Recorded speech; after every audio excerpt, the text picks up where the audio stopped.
All up, too.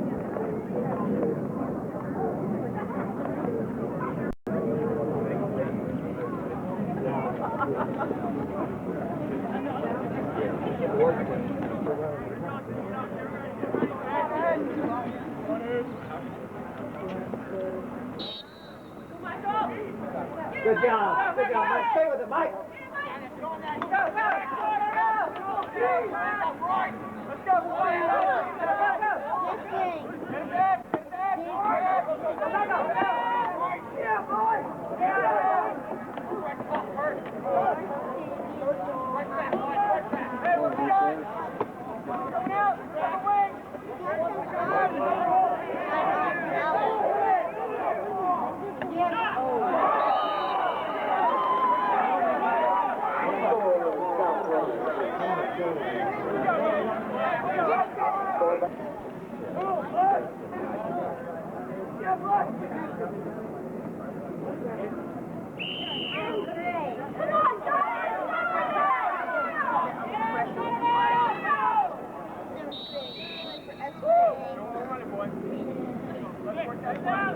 I'm a freshman.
There you go.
Move that ball.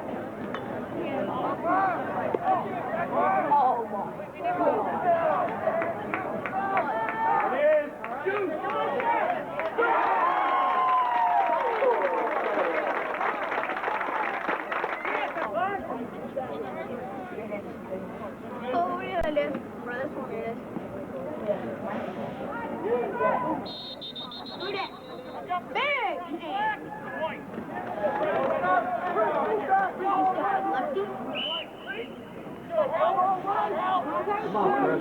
Down me, buddy. Down me.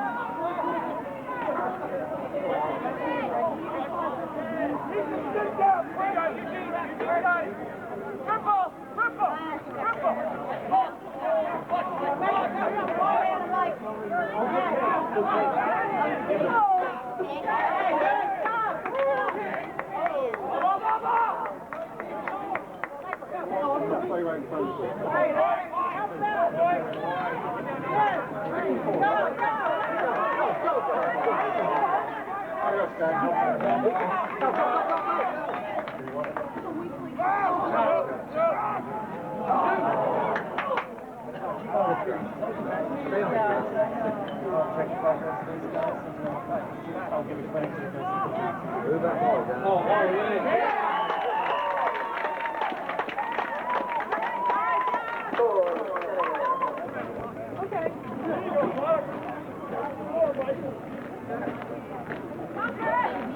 Do it again.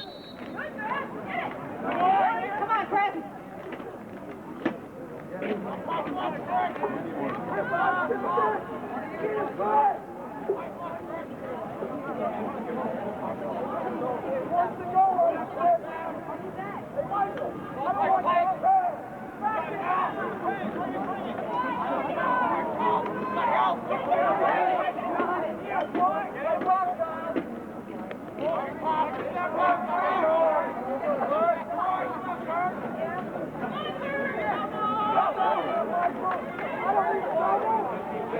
Great team.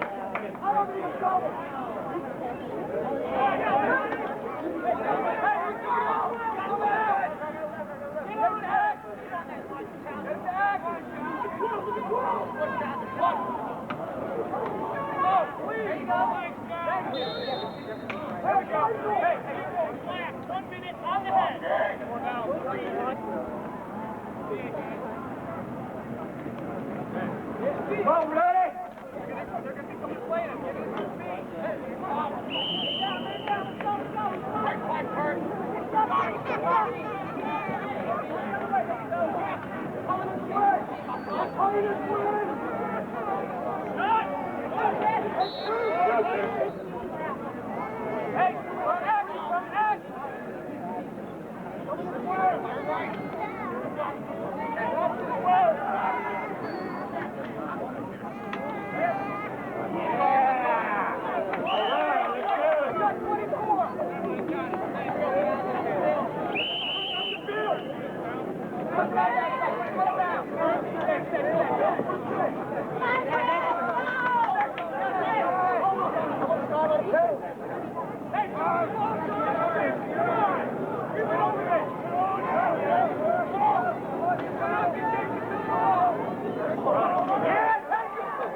Now, press. Hey, what do we got? How many down? How many up? No!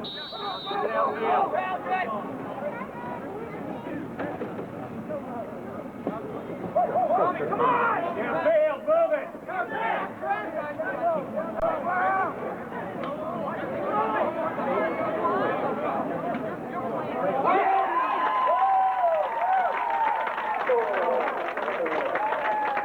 That was sweet.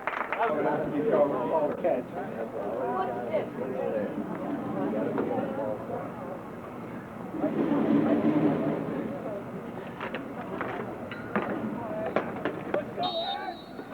Come on! Down, down. Wait.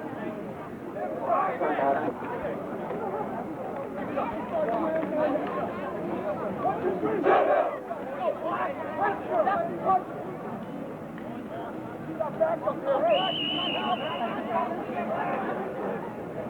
job, good job. All right. All down,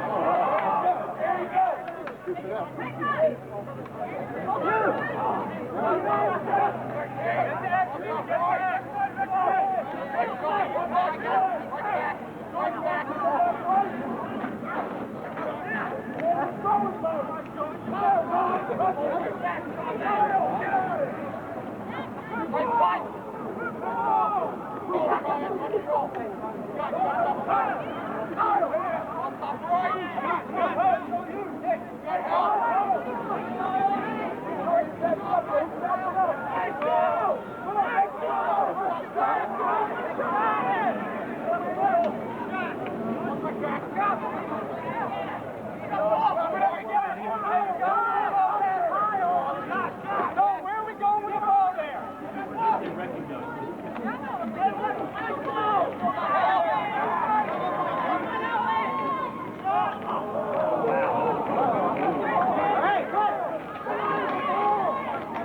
Watch him out.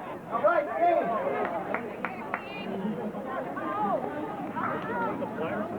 Absolutely. You know what? I found the ground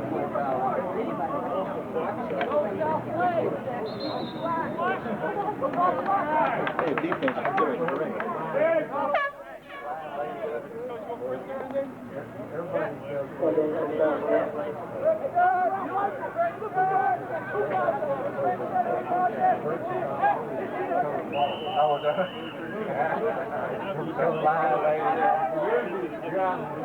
Come on, see us good.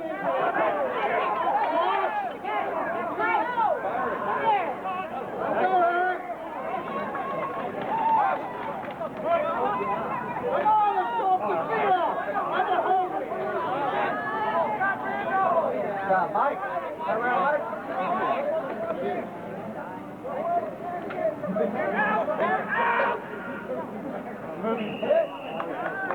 Big time movie.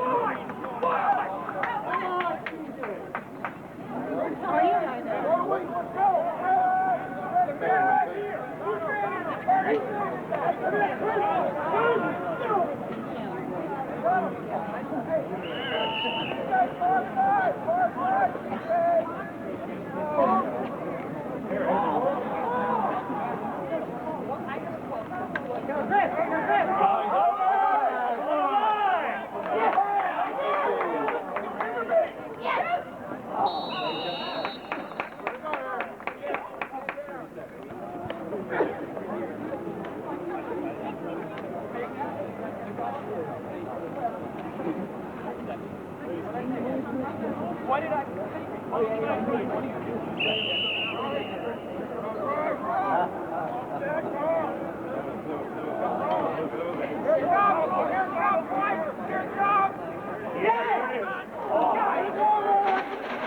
Beautiful scrum.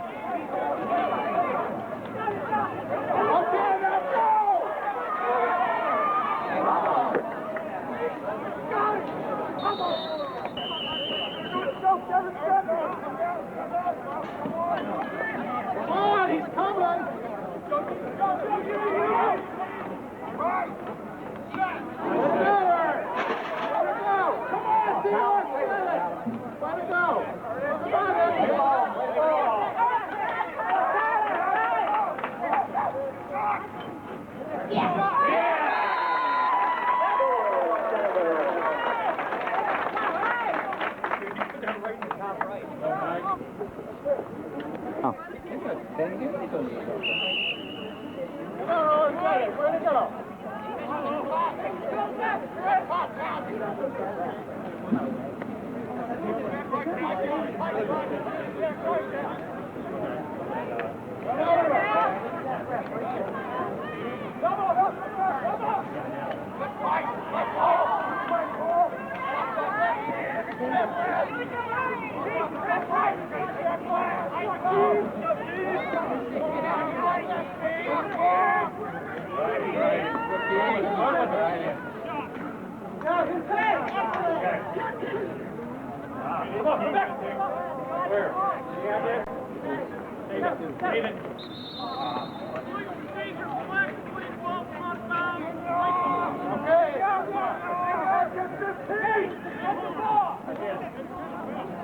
Yes, Scotty. Come on, Scotty.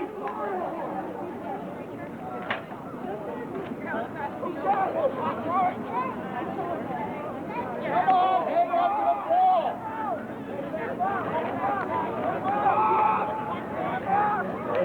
Come on, move it up. Can't play the ball while it's on the ground.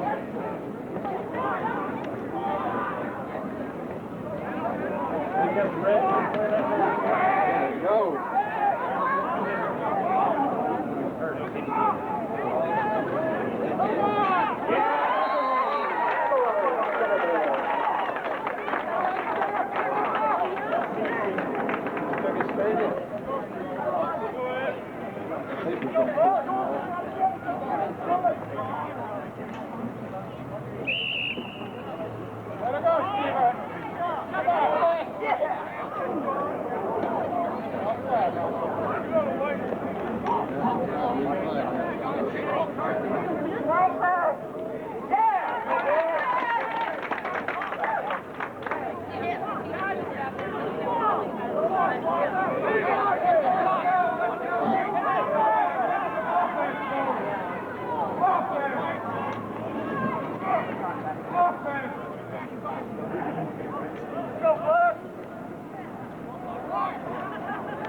Take it.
Hey, Steve, y'all have fun inside over there? Yeah.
Shot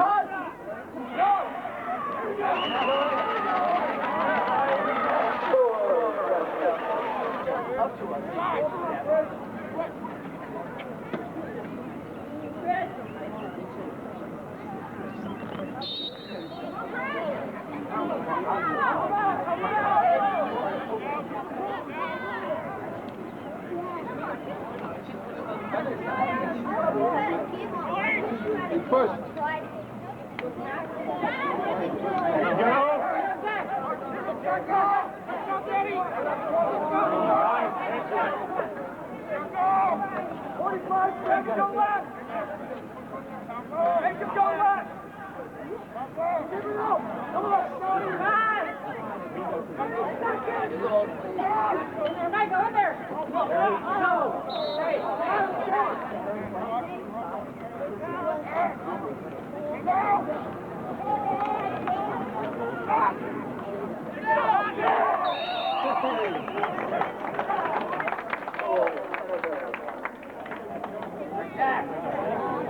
Ground shot, wasn't it? Yeah. Well, I don't have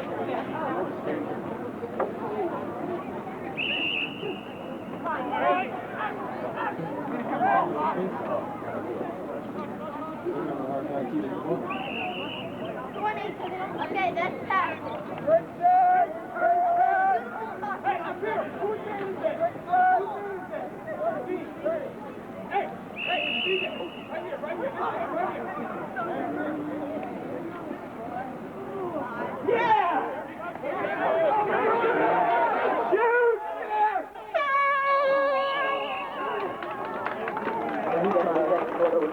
Centreville 9, Dunkley 2. Ryan Michaels. Okay, let's go.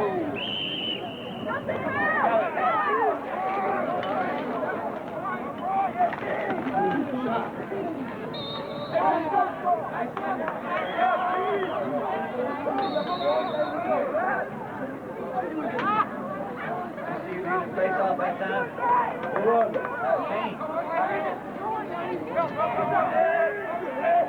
Did he win?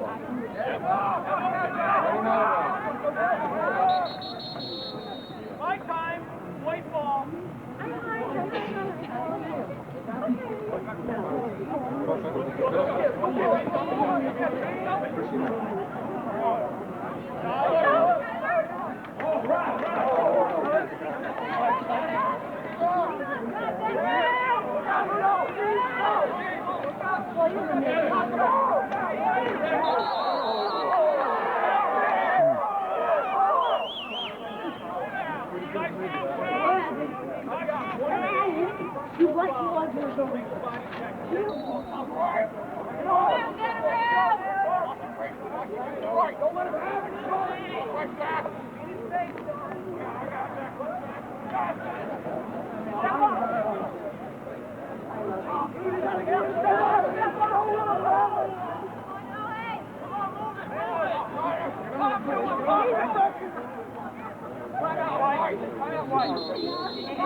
Oh, we have broken windows. Siding is different than about 2 inches in diameter.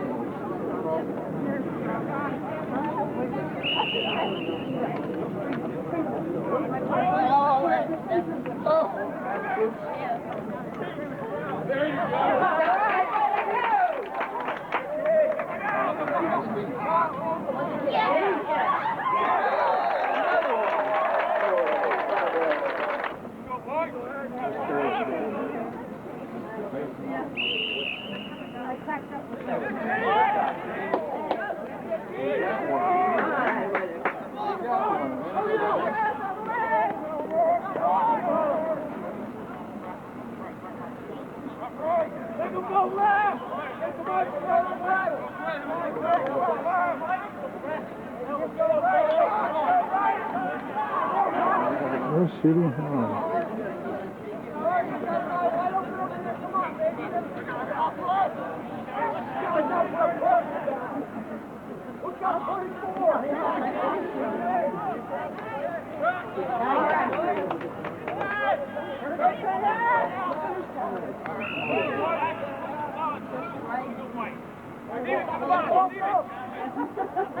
That's okay, they need an advantage. Back it up!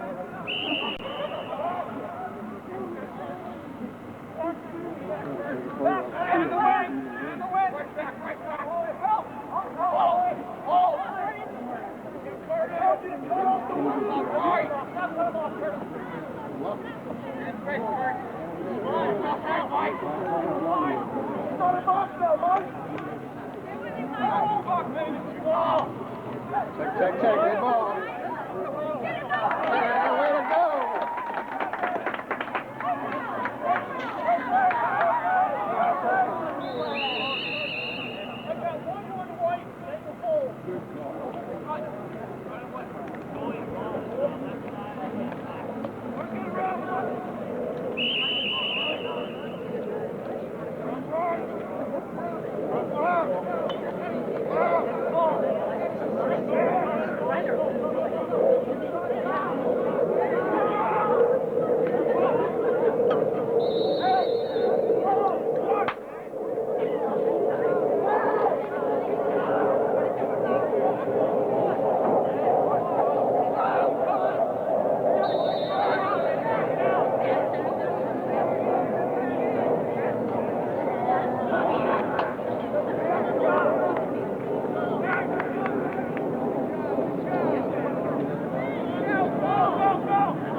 Good.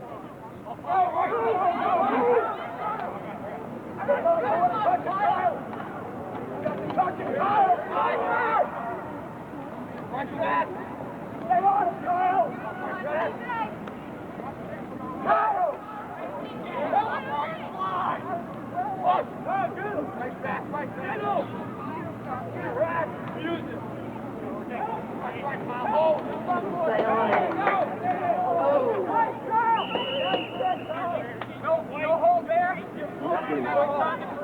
No holding. No, right? No hold. Go.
That's a hole.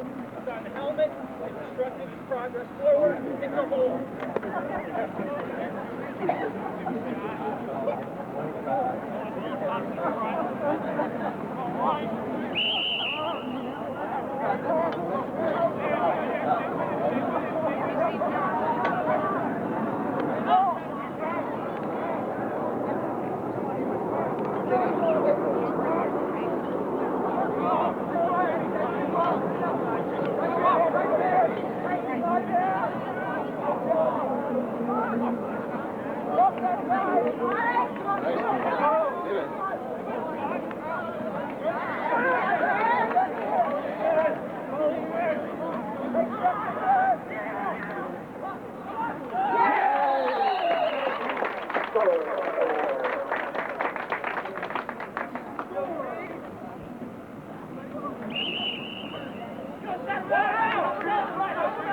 We're getting that face off. Don't let him touch you, Keith!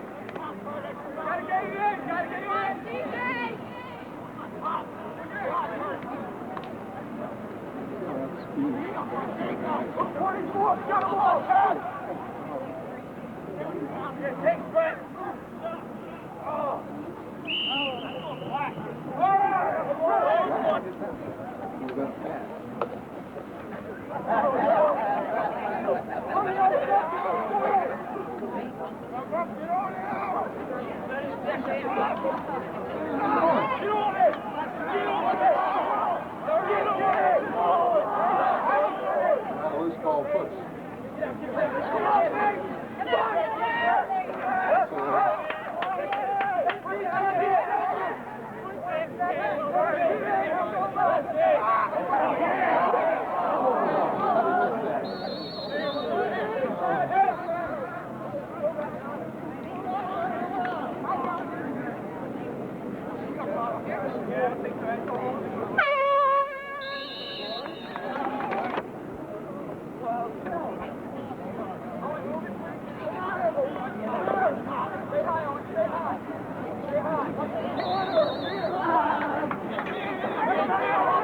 Down, it's on the ball.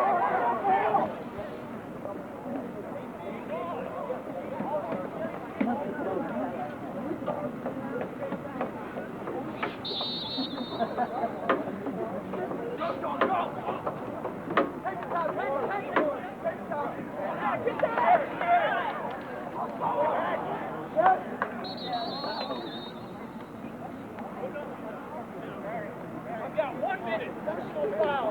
Flash.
Stick.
Good play.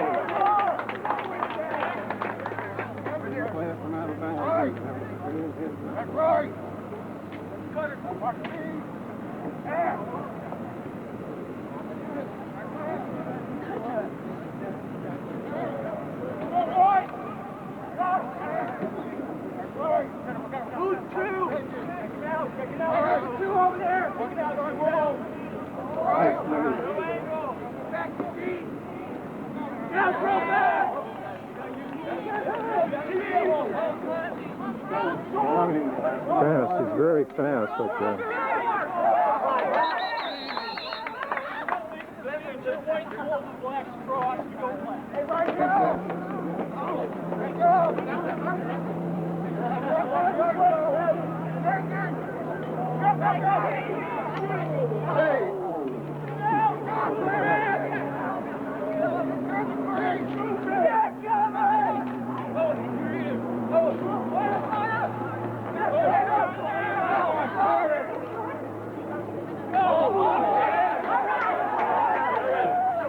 Somebody get the ball.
I've got a legal procedure on 2-5 flat. He's playing the man more than 5 to the ball. No white.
Good shot, good shot.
We shoot it.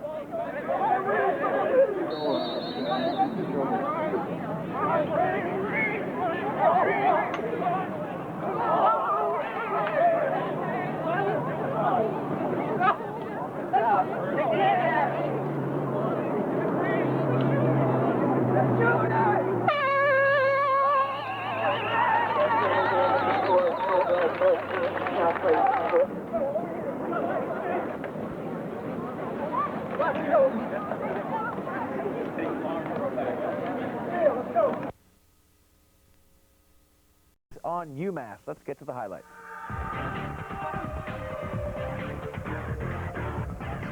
Matt Kataya and the Orangemen getting juice to face goalie John Kaselikis and the rest of the Minutemen. First quarter, Syracuse leading 1-0. Ryan Powell hits Kaselikis a stick while he's trying to make a pass. Tim Burns to Devin Darkanslow to Casey Powell, just like that, tic-tac-toe. 2-0 Orange. It would be that kind of day for UMass. Later in the second, SU leading 6-0. Beautiful passing by the Orange leads to a goal. Stuart Smith finishes it for a 7-0 lead. Syracuse would eventually build a 10-0 cushion as it went on to blow out the Minutemen by a score of 12-3. Easy victory for Syracuse. Ryan Powell had 3 goals, 2 assists. Casey had 2 and 2. Matt Kataya 2 and 2. Number 1 Maryland visiting Rutgers, coming out with the big flag, baby, representing, trying to avoid the upset that befell Syracuse in Piscataway. Game tied at 1 in the first quarter. Keith Cromwell comes around the net to score. Great moves, great goal. 2-1 Rutgers out in front. Hochstead picks up the ground ball though, and Scott goes by midfield. Passes to Brian Zeller to Matt Hahn. Great pass over to John Kemmis. Maryland 4-3. Right off the face-off, it's Brian Haggerty to Scott Hochstead. Over to Matt Hahn, and zingo, there's a goal. 5-3 Maryland after 1. Terps looking sharp in those red unis too. Second quarter, Bill Rule beats Dave Schaller and goalie Mike Zoanetti. 6-3 Terps. Brody Bush to a leaping Matt Copley for a great goal. 7-5 Terps though led. Brian Zeller to Marcus LaChapelle. Over to Scott Hochstead. Tic-tac-toe. Maryland 8-5 at the half. Brian Reese flips it to John Kemmis, who races in to Scott Hochstead. Hockey beats his defender, and Zoanetti, 9-5 Maryland. Then it's Kevin Healy coming up with a big save right here. Oh! Healy with a quick stick keeps the lead. Kemmis inside to Brian Zeller. Quick goal right there, 10-5 Maryland. Rutgers doesn't give up though. Copley with a long pass to Keith Cromwell. Cromwell with an underhand shot between the legs for the goal, 11-6 Maryland. Game getting rough. John Kemmis gets body slammed by Steve Snyder. Penalty call right there. Hochstead over to Dan Hughes. Hughes' bouncer, boom, goal right there, makes it 14-7 Maryland. Now watch this. Copley, number 17, doesn't see Frank Radin. Oh, whammo! Radin decks Copley. Maryland improves to 11-1 as they go on to beat Rutgers 16-11. Hochstead had 4 goals and 4 assists. For Rutgers, Brody Bush had a goal and 4 assists, and Keith Cromwell had 4 goals. Okay, great action in the NCAA. Time for our Pizza Hut Pepsi calendar. July 11th through July 15th, the New England Top 150 Lacrosse Camp at Williams College. There's an information number. Call Al Brown. And our Pizza Hut Pepsi calendar, of course, will keep you up to date with things all year long, and our show runs right through July 9. Now let's take a look.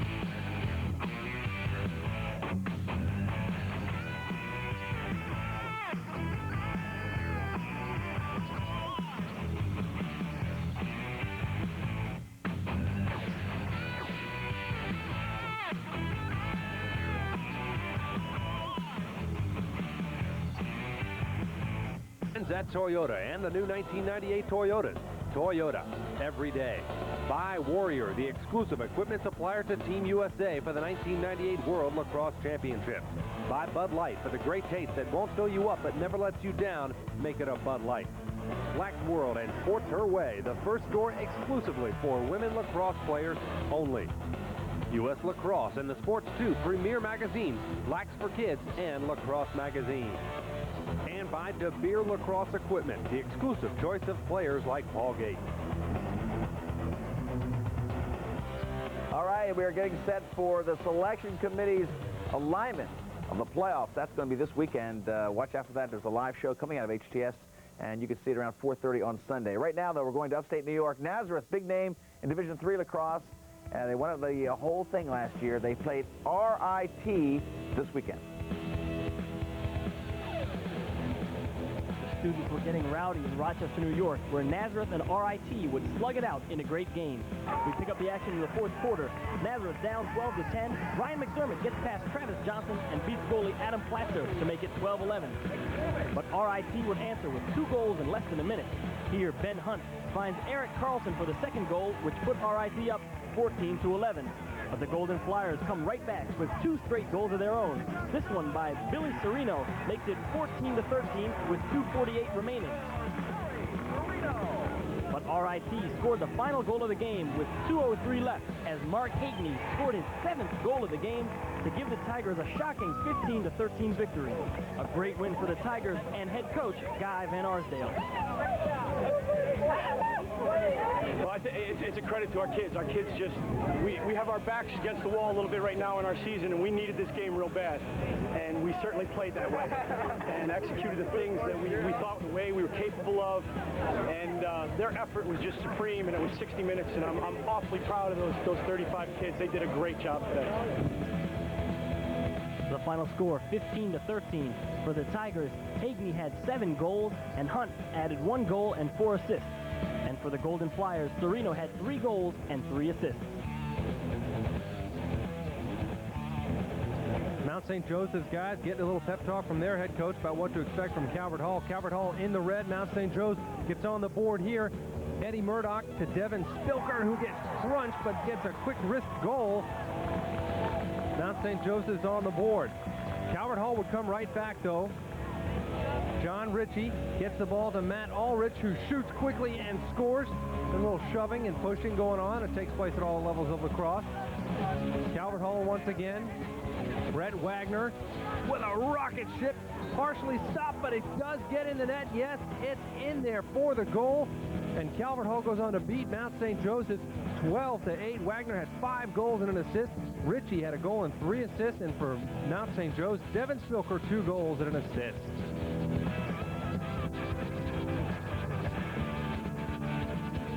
All right, that was MSA High School Lacrosse, and we may get a chance to watch Gilman, the #1 team in Maryland, as they get set this week. That'll be on next week's show. Right now, though, we go to Paul Gate in our NAIA break of the week.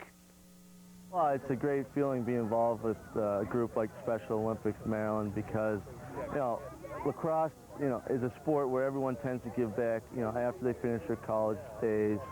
And it's just another great event where the players can give back to someone else. Okay, our NAIA break with Paul Gate. Of course, talking about the Special Olympics, Toyota, maybe the biggest corporate sponsor in this state for Special Olympics, a pet project of theirs. Paul Gate on Team Toyota, helping to market that whole idea. Special Olympics this year, early June, new location, University of Maryland. Watch out for that. Now, we go to women's lacrosse, to the Kingpins, Virginia.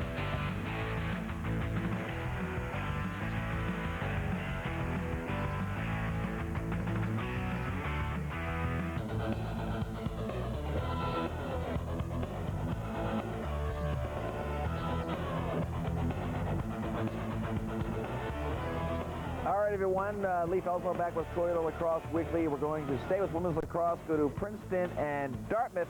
It's a big Ivy League matchup. 5 spot, Syracuse, Duke, Hofstra, Georgetown. This is where it gets a little muddy. And Butler's had a great year. They are certainly a top 12 team. Hobart at 11, Massachusetts at 12. Don't forget, only 12 teams make the tournament. Then Penn State, North Carolina, and Navy at 15. UMBC, Harvard, Drexel, Rutgers, and Army round out the top 20. Division 2, CW Post, Adelphi, New York Tech, Dowling, and Pfeiffer. New York Tech won Division 2 last year. And Division 3, Ohio Wesleyan, Salisbury State, Hampton, Sydney, Nazareth. 3 of the 4 there, very familiar names. Washington and Lee tied in that position. Gettysburg, Roanoke, Washington College, and then Ithaca and Middlebury. We'll be back with our final segment in just a moment. Report from Warrior, the official equipment supplier for Team USA. There are the dates of the games and ticket information, 410-235-6882. Warrior, they're going to supply this great Team USA as they try to defend their title. We'll have a lot of stuff coming up as this Team USA starts to tour and practice, getting set for the games in the middle of July. Right now, though, you'll see a lot of these same players on Team USA playing in the NLL playoffs. And we take you there right now for the NLL Championship Series. It's a best of 3 this year. This was game 1 in Philadelphia. The NLL Championship Series. It's Baltimore at Philadelphia, Core State Center, Sunday evening. Freight train alert, first quarter, look out. Oh, huge hit early on, but that sets off a fast break for Baltimore. Baltimore in the red. Kip Folks comes up with a loose ball. He will make a move to the right. He will fire, but there's Dallas Elliott up to the task. He would be up for the task for several shots. There's Tommy Ryan, another great kick save by Elliott. 34 saves for Elliott on the day. And Chris Panos would shoot another super save. First quarter now, 1-1 is the score. Gary Gate shoots and scores. 2-1, Baltimore out in front. 1 minute later, it's Gate again. Moving to his left, you just can't stop him. He shoots and scores. 3-1, the Thunder out in front. 40 seconds later, Matt Shearer from Loyola. He will come down the left sideline. Turn and Zingo, a great wrist shot by Matt Shearer, 4-1. Take a look at it. There it is. Zingo, all wrist, baby. 4-1 Baltimore. But the Wings come right back. Chris Bates shoots. Matt Oglesby comes up with the rebound, shoots and scores. 4-2 at that point. Baltimore out in front. Now just 17 seconds left in the first quarter. A rocket ship by Greg Traynor. What a blast, a missile. No way for Derek Collins to stop it. 4-3 after 1. 51 seconds into the second quarter controversy. Gary Gate to Bob Martino. Watch the ball. Never goes to the net. See it rolling away. Another look. See it hits the side, and you'll see it roll out of the right side of the screen right there, but they gave him a goal. They said it was a goal. Now look at this save. Gate with a spinning, whirling dervish move, but Dallas Elliott with another save. 5-3. Thunder out in front. Billy Miller comes back, shoots. Nice goal right there for the Wings, making it 5-4. Then it's Traynor to Marichek, and Tom Marichek with a rocket. He scores, and it's 5-all. Billy now on the run. Mike Buzza gets inside, shoots and scores. This guy's pumped up, huh? Mike Buzza makes it 6-5 Philadelphia. Right off the faceoff. Andy Ross to Tim Horns. Horns diving, and Elliott makes another fabulous save. Wow. Then back comes Philadelphia. It's Steve Gubbett from Kevin Finneran. A great lunging shot. 8-6 Philadelphia at the half. Third quarter, Elliott gets upset. He slashes someone in the crease. Now listen. You don't hit him. You got 2 minutes. Get in there. Let's go. No way. You don't hit him. It doesn't matter. You can't crack him across the leg. Get in the box. I love the way the officials don't take any guff, but it works to Philly's advantage. Billy Miller gets a steal and a breakaway short-handed goal. 9-6 Philly. It was at 12-8 Wings after 3. Fourth quarter, Gary Gate brings them back with a goal right here. Then Baltimore pulls a little closer. Tony Millen, he's got rope in the corner. Here comes Baltimore. 12-10. Philly would go up 13-10. Baltimore would close to within 13-11, and then it was Kip Fulks. Against tough defense. He's got room, and he's got rope. Kip Fulks makes it a one-goal game. 13-12, 9:23 left in the game. But Baltimore would run out of gas. Look at the shot by Jake Berge off of each post, then off the backside of Derek Collins, and a goal. Philadelphia would go on and win it 16-12 as the Thunder run out of gas late in the fourth quarter. Finner had 3 goals and 4 assists. Look at the other numbers. Oglesby, Miller each had 3. Gate and Shearer each had a hat trick for the Thunder. Our Bud Light play of the game is from the great one, Gary Gate, 4-time league MVP, 57 goals. That's right, 57 in the regular season. This was from the National Lacrosse League playoff action against Philadelphia. Gary Gate taking his team about as close as they've been in the whole history of the league. They won the first year back in '87. They haven't been there since in the championship series. Gary Gate takes them there. They have to win the next game. We'll have the finals of this series from the National Lacrosse League next week. Now, let's go to the Severn Challenge Cup as the USCLA gets cooking. This is Toyota against the team from the D.C. area called Capital. A lot of youngsters turned out at the Severn School in Maryland on Sunday to witness a doubleheader of club lacrosse. Proceeds benefiting the Special Olympics. It's the Toyota women's team in white. Things got underway early on the afternoon. Maureen Lacey Mural scores to give Team Toyota a 9-5 lead, but Capital will come. It was the men's Capital Lacrosse Club taking on the Team Toyota men's team. They jumped out to an early 1-0 lead, did Capital, and this unassisted goal by Princeton's Todd Eichelberger, beating Hunter Francis in net. Toyota really short-handed on the day. They didn't have their top 2 goalkeepers, many of them committed to National Lacrosse League action, including Gary Gate. Capital goalkeeper Brian Crawford was stellar in net here throughout the first half. He had an answer for almost everything Team Toyota threw at him. Capital went on to win this one rather easily, 20-12 for Capital. Ryan Wade had 6 goals and 1 assist. David Curry, 4 goals and 2 assists. And for Toyota, Sean Radebaugh and Michael Watson had 4 goals apiece. The USCLA standings in the Southern Division. Look at the log jam up top. Capital, Quint Kesnick. We will bring you we're setting up the brackets. It's an exciting year, Quint. and a few surprises in this 1 through 12. Well, we've had great action this season, all season long, but after you see these brackets, you're even going to be more excited because we have a fantastic tournament ahead. I think the emails will be buzzing, and all those guys sitting with their coaches, you might be surprised at a few of these. We're going to go 1 through 12 in a moment, but in Division 1, we'll also show you the brackets for Division 2 and 3. We'll talk to John Perry later in this show. But now, let's show you how the decision process is made. It started last night. Full Botafogo, Jim Marchione came in with the NCAA group. John Perry right there heading up this group. The committee met last night. They started around 7 o'clock. Doug Locker there sitting on the committee, and Boylan from Loyola. Quint, 7 to 1, a lot of hours. Full Botafogo. And then they went to bed, got up with Chuck Winters there, the secretary. And this morning they started again, 7 a.m., and they met to about noon. Brian Matthews on the left from Washington College, and Perry again going through the criteria. It took them all that time, about 10, 11 hours, to come up with what the seedings are. So the criteria was met, talked about, hammered out, and they really came up with a pretty sharp list. They did. The criteria is pretty definite. They comb through the schedules. They look at quality wins. They look at your losses, and then they limit it down to 12. And we'll talk to John Perry about that in the last segment of the show. Let's get right to it. 1 through 12 coming at you. Division 1, we'll start with them. And guess what, folks? Number 1, Loyola. Big win yesterday over Hopkins, and that really put them in the first place. Underneath Loyola will be Princeton. 1 loss this year. This is a team that obviously plays well at the end of the year. And at the beginning of the year, they love to be in the postseason. Underneath Princeton, Syracuse, another familiar name. If they get to the semis with these seeds, they'll face each other. Hopkins comes in number 4. These 4 teams get a bye in the first week of competition. They get to rest next weekend as we go through 5 through 12. Maryland loses to UMBC yesterday. They dropped from the potential number 1 team to 5. They will be playing next weekend. Then Virginia underneath them at number 6, 7 and 4. Duke, a very up and down season, but a team that's definitely on the rise. On most of their losses have been very close. UMBC number 8, a team that nobody thought or weren't sure if they'd get in. Not only did they get in as a seeded team, number 8. The last 4 teams are Butler, 11 and 3, a fine season they've had. Georgetown at 9 and 4, and then Hobart comes in, 8 and 4 at the last spot. North Carolina, some thought they might not make it. Carolina goes out, plays Ohio State, gets back to 500. They had to be a 500 team to even be considered.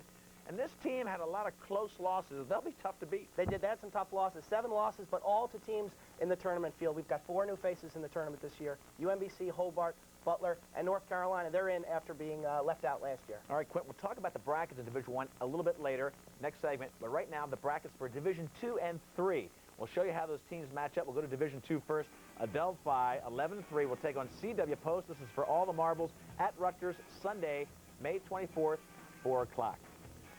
That's that championship weekend, and we'll be there with ESPN. Quint and I will bring you a lot of the action, all except this game. Now, Division 3 will go like this. We're going to have 4 early round games, and it'll start up top with Denison at 7-5, taking on host Washington and Lee. They only have 2 losses. The winner of that game plays Ohio Wesleyan at 13-1. Moving through that bracket, again in Division 3, Middlebury, 10-3, takes on Ithaca at Ithaca, 2 losses there. The winner goes against defending champion Nazareth. They'll travel to upstate New York, the Rochester area, 11-2, Nazareth defending champions. 2 more games to go in the Division 3 brackets as we show you how they will match up. It'll be Washington College, the team that faced Nazareth last year, 10-4 right now. They'll go to Roanoke and take on Roanoke, who is 8-5. The winner goes to Hampton-Sydney, who only had 1 loss this year. Cortland State, 9-5 to finish out Division 3. Will take on Gettysburg at Gettysburg, 10-4, and the winner takes on Salisbury State, 13-1. So that'll be a very competitive bracket. You've seen with our ESPN2 coverage and ESPN coverage of Division 1, the Division 3 game has become a real fan favorite on the championship weekend. And it's a bigger tournament this year. Last year, only 8 teams invited. This year, 12.